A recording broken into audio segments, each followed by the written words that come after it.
दोस्तों, आज का ये वीडियो उन लोगों के मुंह पर एक जोरदार तमाचा है जो श्री कृष्ण महाभारत की गाथा और श्री कृष्ण से जुड़ी द्वारका नगरी को केवल एक कौड़ी कल्पना कहते हैं, क्योंकि हमारे वैज्ञानिकों ने 9000 साल पुराने भगवान श्री कृष्ण की नगरी द्वारका के सबूत समुद्र में खोज लिए हैं। इसके अलावा वैज्ञानिक कई ऐसे नए रिसर्च करते रहते हैं जिससे हमारे ग्रंथ में लिखी गाथाओं के बारे में कुछ न कुछ नई खबरें पता चलती ही रहती है। तो अब की बार वैज्ञानिकों ने ऐसा क्या ढूंढा है जिससे हिंदू धर्म ग्रंथ और श्री कृष्ण गाथाओं को ना मानने वाले की बोलती बंद हो गई है। अगर आप भी जानना चाहते हैं तो वीडियो के अंत तक हमारे साथ बने रहेगा और चैनल को सब्सक्राइब करना बिल्कुल भी ना भूलें। तो बढ़ते हैं वीडियो में। प्राचीन महागाथा महाभारत में श्री कृष्ण की द्वारका नगरी के बारे में बताया गया है, लेकिन एक बड़ा समुदाय अब तक श्री कृष्ण की द्वारका नगरी के अस्तित्व को नकार रहा था। आपको बता दें कि समुद्र के गर्भ में छिपे हुए कई ऐसे रहस्य वैज्ञानिकों ने खोज निकाले हैं, जिनके अध्ययन से ये साफ पता चलता है कि समुद्र के नीचे एक पूरा का पूरा शहर विद्यमान है और ये शहर कम से कम 9000 साल पुराना बताया जा रहा है, जो कहीं न कहीं इस बात की पुष्टि करता है कि वास्तव में ये श्री कृष्ण की नगरी द्वारका ही है। वैज्ञानिकों की खोज की बात की जाए तो 1963 में सबसे पहले द्वारका नगरी की अवशेष की खुदाई Deccan college, Pune, department of archaeologist और गुजरात सरकार ने मिलकर एक खोज शुरू की और प्रोफेसर HD संकालिया की देखरेख में चल रही इस खुदाई के दौरान आर्कियोलॉजिस्ट की टीम को यहाँ पर 3000 साल पुराने बर्तन मिले। इस खोज के बाद 1979 में एक बार फिर से इंडियन आर्कियोलॉजिस्ट डिपार्टमेंट की ही एक आर्कियोलॉजिस्ट टीम ने देश के टॉप मोस्ट आर्कियोलॉजिस्ट डॉक्टर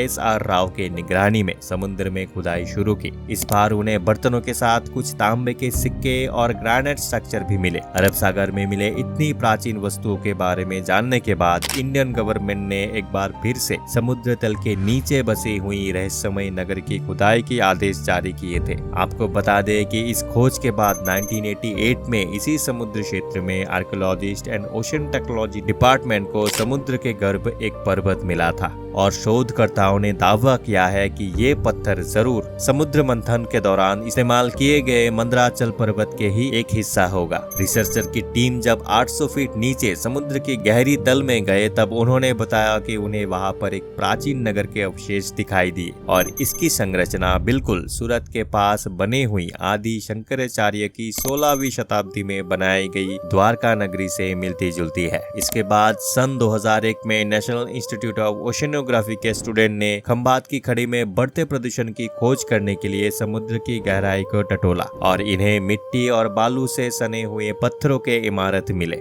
ये इमारत 5 मील तक फैली हुई थी। खोज करने वाले गोताखोरों को यहाँ पर प्राचीन कलाकृतियां, इमारतों के तराशे स्तंभ और तांबे कांसे के सिक्के भी मिले। इसके अलावा रिसर्चर्स को अरब सागर के उत्तर पश्चिमी हिस्से में नर्मदा नदी के 40 मील आगे और तापी नदी के मुख्य स्थल के पास एक प्राचीन नगर के अवशेष मिले थे। खोजकर्ताओं का दावा था कि उन्होंने 130 फीट गहराई में 5 मील लंबे 2 मील चौड़े 9000 साल पुराने नगर की खोज की है। मरीन आर्कियोलॉजी डिपार्टमेंट ने 2 साल के रिसर्च में 1000 नमूने खोजे, जिनमें से 250 ऐसे सबूत थे जो एक हुई संस्कृति के बारे में बताते हैं। इसके अलावा 2005 में इंडियन आर्कियोलॉजी डिपार्टमेंट ने भी द्वारका नगर की खोज की। 2009 में इंडियन नेवी के गोताखोरों को कुछ अवशेष मिले, जिनका परीक्षण करने के बाद ये साबित हुआ कि ये लगभग 9500 साल पुराने अवशेष हो सकते हैं। इसके बाद फिर से जब समुद्र तल में खुदाई की गई तो फिर से उन्हें चूना पत्थरों से बने हुए कई खंबे, सिक्के, कलाकृतियां मिली।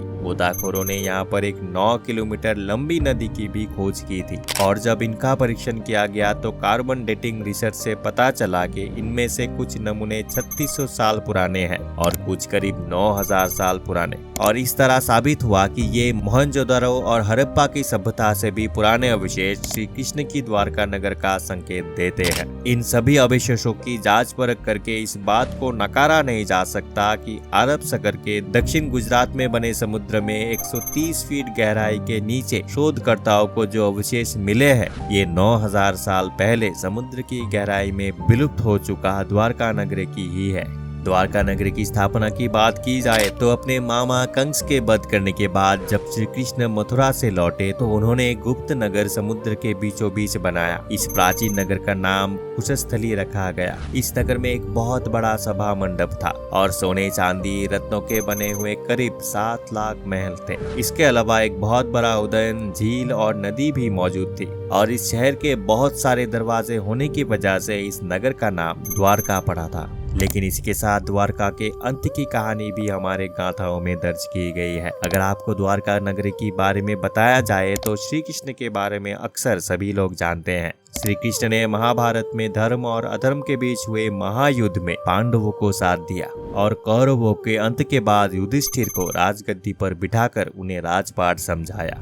इसके बाद जब कौरवों के माता गांधारी से मिलने पहुंचे तो गांधारी ने क्रोध में उन्हें श्राप दिया कि जिस तरह उन्होंने उनके वंश के लोगों को आपस में लड़वा कर मरवा दिया, उसी तरह उनका वंश भी आपस में लड़कर मर जाएगा। इसके अलावा श्री कृष्ण और जाम्बवती के बेटे सांब को भी महर्षि विश्वामित्र ने श्राप दिया था कि सांब एक ऐसा लोहे का मसूल बन जाएगा जिसकी वजह से यदुवंश के लोग आपस में लड़कर ही मर जाएंगे और पूरी द्वारका नगरी समुद्र में डूब जाएगा। और हुआ भी ऐसा ही। बताया जाता है कि हस्तिनापुर से लौटकर आने के 36 दिन बाद द्वारका में अपशुगन शुरू हो गए थे और श्री कृष्ण के 36 साल राज करने के बाद उनके मृत्यु के साथ ही ये नगरी पूरी तरह से समुद्र में डूब गई और जलमग्न हो गई।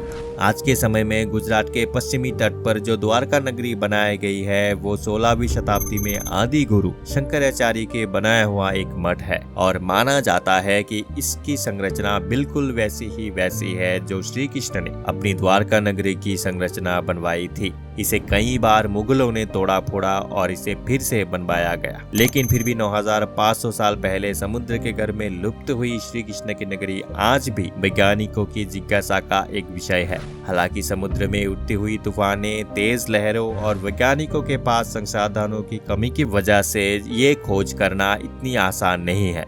लेकिन जब बात अपनी संस्कृति की हो तो भारतीय सरकार भी इस मौके को छोड़ना नहीं चाहती, इसीलिए समय समय पर ये खोज चलती ही रहती है। तो उम्मीद करते हैं कि आगे आने वाले समय पर और भी ऐसी कई प्रमाण मिलेंगे जो वास्तव में श्री कृष्ण की द्वारका नगरी का साक्षात सबूत देंगे। तो आपको आज की ये इन्फॉर्मेटिव वीडियो कैसी लगी हमें कमेंट करके जरूर बताइएगा। साथ ही हमारे चैनल को सब्सक्राइब करके ज्यादा से ज्यादा लोगों के साथ इस वीडियो को शेयर करिएगा।